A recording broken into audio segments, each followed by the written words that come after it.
Good morning. Today is Wednesday. It's Chavches Iyar Tavshin Ayin Daled. We're in Teres Menachem. Sefer Mamar Tavshin Yud Aleph Tavshin Yud Beis. In the Mamar Shabbos Pashas Bamidbar Mavarcha Machedesh Erev Rosh Chodesh Sivan Tavshin Yud Beis. Dibra Mamar Chamisha Kinyanim. We're on page Reish Pei Tes. Reish Pei Zayin. In the paragraph V'yesh L'Kasher, the second to the last line before the bottom of the page, at the end of the line, the word Val Derech Zeh. The line starts Il Mole. The Rebbe is explaining the Mishnah, Chamisha Kinyanim Kona Kadosh Baruch Hu Be'olami. The Mishnah in chapter 6, the ethics of our fathers, that Hashem acquired 5 acquisitions in His world, and those 5 things are Torah, the heavens and the earth, Avraham, Yisrael, and Beis HaMikdash. The Rebbe explained that the idea of kinyan is something which moves from one domain to another without actually changing anything fundamentally in the object. Atzilus is the realm which comes into being in a state of kinyan. It's the revelation of that which was concealed.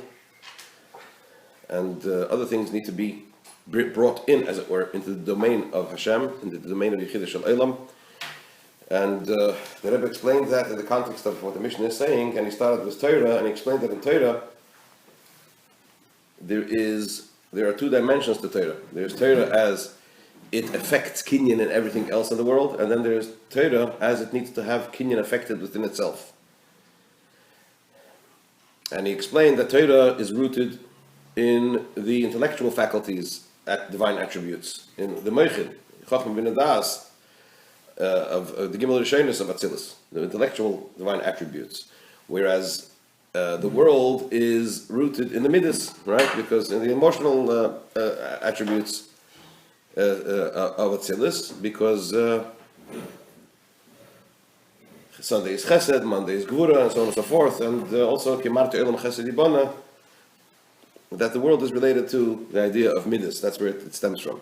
So in that sense, Torah is beyond the world. But then the Rebbe said there is something in the world, something in Torah, which is also related to Midas, to the emotional attributes of Atzilus. And the Rebbe enumerated how these 5 things that the Mishnah spells out actually indicate, symbolize the totality of the Midas, the emotional divine attributes of Atzilus. And now the Rebbe is combining the 2 definitions, as we explained, Torah Kinyan Echad, where the Torah affects Kinyan, acquisition, affects this lifting, this elevation in the world, and also the fact that Torah itself needs to have an aspect of Kinyan within it. The Rebbe began to explain, first by prefacing the question, why do we say that Torah is Chesed?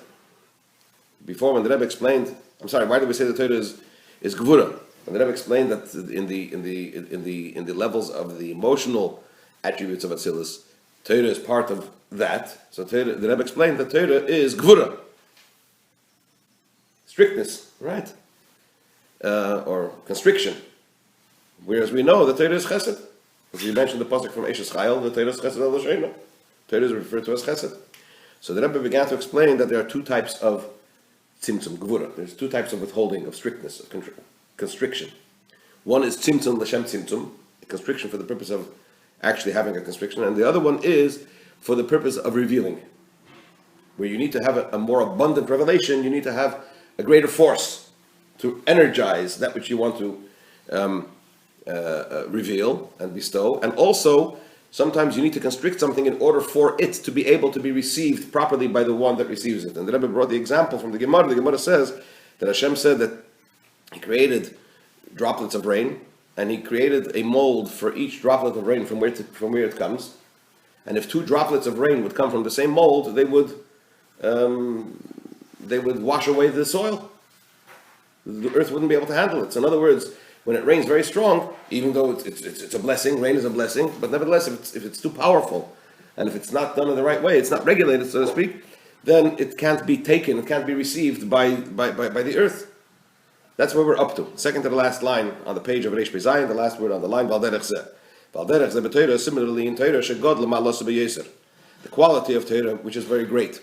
Shekod mala elam, because it precedes even the world. It's higher, it's beyond the world.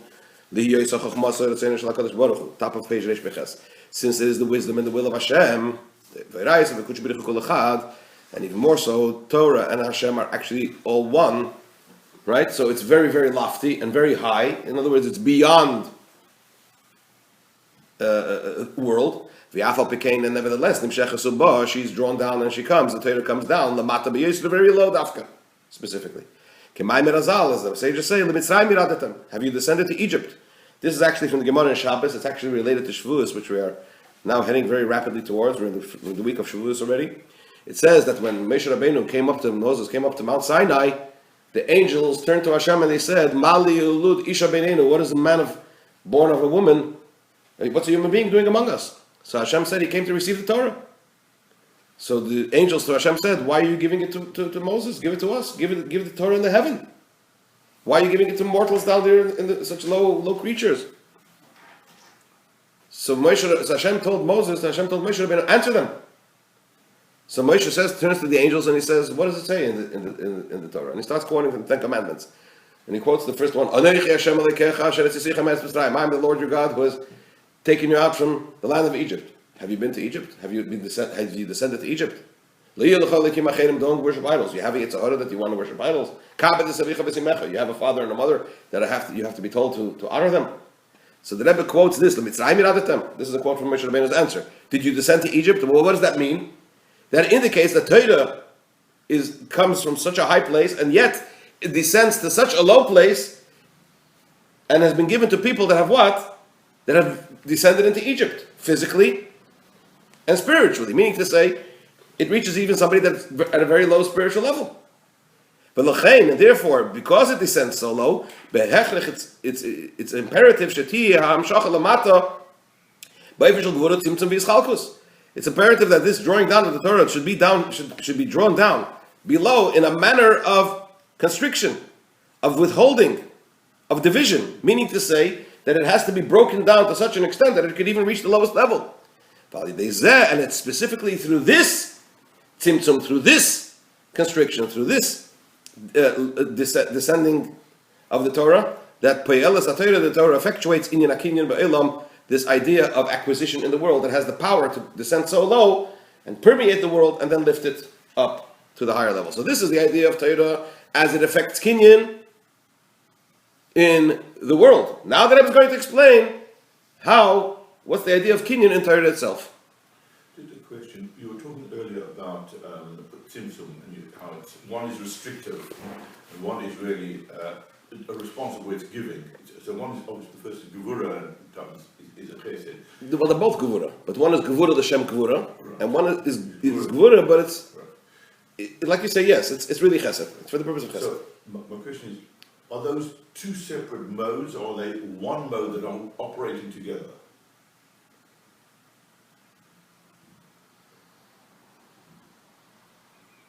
I.e., they're always happening. That's always happening.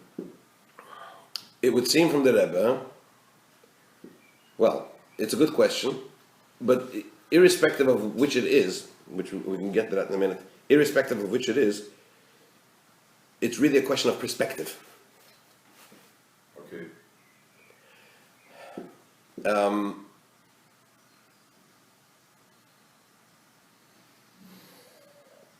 Let's put it this way: Kalim is withholding, but it's Bishvil HaGilui. So the purpose of revelation.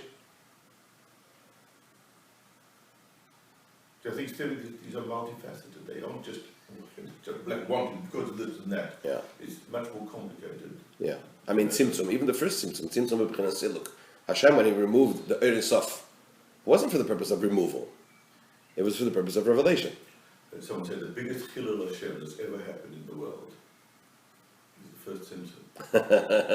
Very beautiful. I hear you. Okay, good question. I mean, in human terms, you find tzimtzum for the purpose of tzimtzum. You know, I mean, if you want to talk about it in the vilest, coarsest sense, people that are mean, they have no intent. They're not being mean for the purpose of causing something. A father that's strict. They have their own case.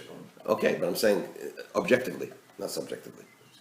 about the receiver. You're saying that. Well, a father that's strict with a child. It's not for the purpose of strictness, it's for the purpose of teaching the child how to be a mensch, Okay, chapter 5, Reish Peches. Now, in addition to this aspect of Torah, of Kinyan in Torah, where it causes Kinyan acquisition in the world, in addition to what was explained earlier, the Torah affects the idea of Kinyan acquisition in the world. There needs to be the function of Kinyan in Torah itself. In other words, Torah itself, there's an aspect in Torah itself which needs to be acquired, which needs to be brought in and elevated into the domain of in a higher domain. What's the idea? The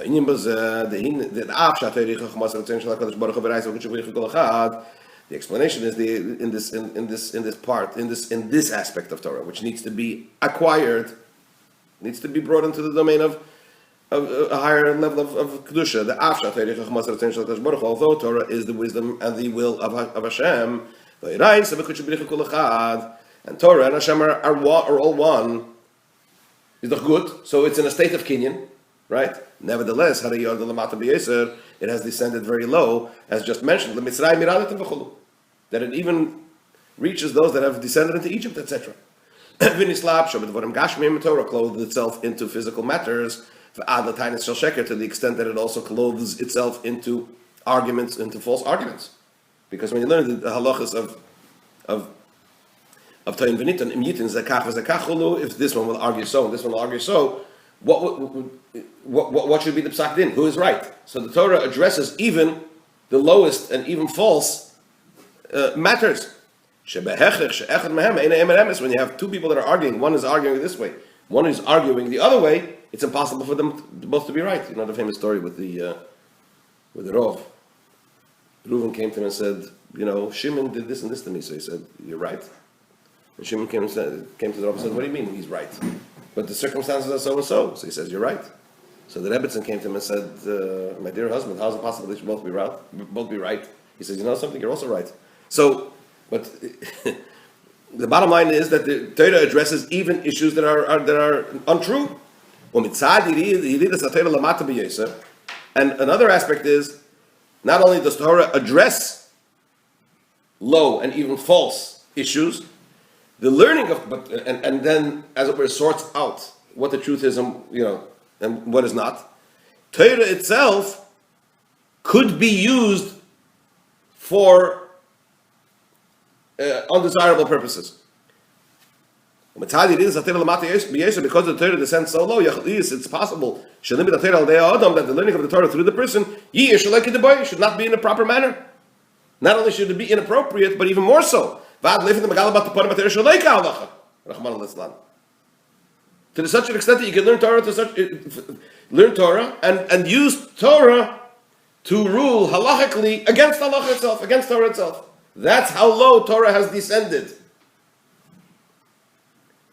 Lekante, you can learn Torah for the purpose of antagonizing those that you're learning with. You're learning it in order to be able to refute them.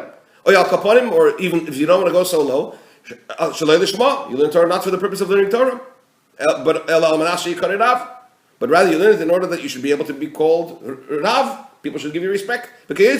So in other words, Torah has descended so deep and so low into what it clothes itself that it could even be used for purposes in precisely the opposite for which it was given, for which it was revealed. So in that aspect of Torah, therefore there needs to be the action, the function of kinyan, of acquisition in the learning of Torah, which means that the learning of Torah should be in a proper manner, to lift it to the private domain of Hashem. Hainu, what does that mean? The Rebbe spells it out. That the learning of Torah should be in such a manner that by the person who learns, it should be felt that it is Hashem's Torah, His wisdom and His will. How do we affect that in Torah?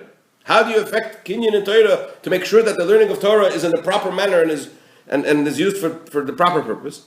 This is done by prefacing the learning of Torah with davening. Hinei Isa b'Gemara, for the Gemara says in Brachas, Abba Binyamin said that there were a number of things which he toiled very much throughout his life. One of them was al tfilasi, that my davening it should be near my bed. My davening should be near my bed. What does that mean? Well, Rashi explains, I should not occupy myself with learning Torah when I got out of bed, until I shall read Kriyas Shema and I shall daven. In other words, I shouldn't begin to learn before I say the Shema and daven in the morning. Taisvus asks a question. Taisvus says, I don't know. How does he know that you're not allowed to learn before davening? Where's there a prohibition not to learn before davening? So what's the pshat? So the Rebbe explains, this is the what. The idea is, although in truth there is no prohibition to learn Torah before davening, nonetheless, because of the fact that the Torah descended down below, there is a possibility that that the learning shouldn't be in the proper manner, but rather for the purpose of a person being called a rav, to antagonize, even to the extent that one can learn Torah to reveal the face of Torah, not in accordance to halacha. In other words, you learn Torah for the purpose of what? Using it against Torah. It's for this purpose that that one has to preface it by davening. But in a manner that he contemplates, etc. As the Mishnah says, to know before whom one stands, before Hashem. When you daven, you reach the level of the Mesiras Nefesh, the giving over of one's soul, one's commitment, to such an extent of even giving himself completely away, which is the idea of Kriyas Shema, and the nullification of a servant as he stands before his master, the Shemona Esrei, which we accomplished when we daven Shemona Esrei, that it is obvious and it is seen even in the external sense, in the bowing and the kneeling and in the bowing that we perform when we say the brachas of Shemona Esrei. This is all the indication of bittul. Through all these preparations and through all these modes and levels in davening of bittul before Hashem, that brings about the idea of to you Hashem I lift my soul, which is what we say when right after in the Tachanun by Nefilas Apayim. What does it mean I lift my soul to you? That's an additional bittul that we become united with the singularity of Hashem. Shehu in Mesiras Nefesh Mamish. This is the idea of total Mesiras Nefesh, that we become one with Hashem. That's already like the expiring. It's like it's mamish like the soul leaving the body. When the Alter Rebbe says in Tanya that when he explains the idea of Mesiras Nefesh and commitment to Hashem, that just like when a person is about to pass away, the soul doesn't think about the needs of the body at all, but rather is totally focused on Hashem. That's the state that we need to reach. And this is what we reach, as the Rebbe explains over here, in the davening. And through this preface, through this process of first davening, in such a manner, through the Hizbonus, as the Rebbe just explained, this effectuates the idea of acquisition in Torah itself. Which means what? The Rebbe spells it out. That the learning of Torah is in the singular domain. Meaning, what does it mean, the singular domain? Rishus HaYochid, the domain of the Yochid. Who is the Yochid? Hashem. In such a manner, you learn Torah in a way that it is united and fused with Hashem Himself. I'm just going to say one more line and we'll carry on Mitzvah tomorrow. Another aspect in the learning of Torah itself. In addition, that Torah should be preceded by davening in this manner of Mesiras Nefesh and so on, in order that the learning of Torah should be as necessary. So you affect that the Rebbe said how? Through davening before learning. It says the Rebbe said in Kinyanim, Nasa the limit Pnimiyas Torah. That how do you actually bring about this idea of acquisition in Torah itself? This is by the learning of what? Pnimiyas Torah, which is Chassidus, which we do, and that is in fact why we generally Chassidus is learned when? Before davening, because this is the appropriate manner to bring about the idea of bittul and the learning of the Torah in the appropriate manner. Continue Mitzvah tomorrow.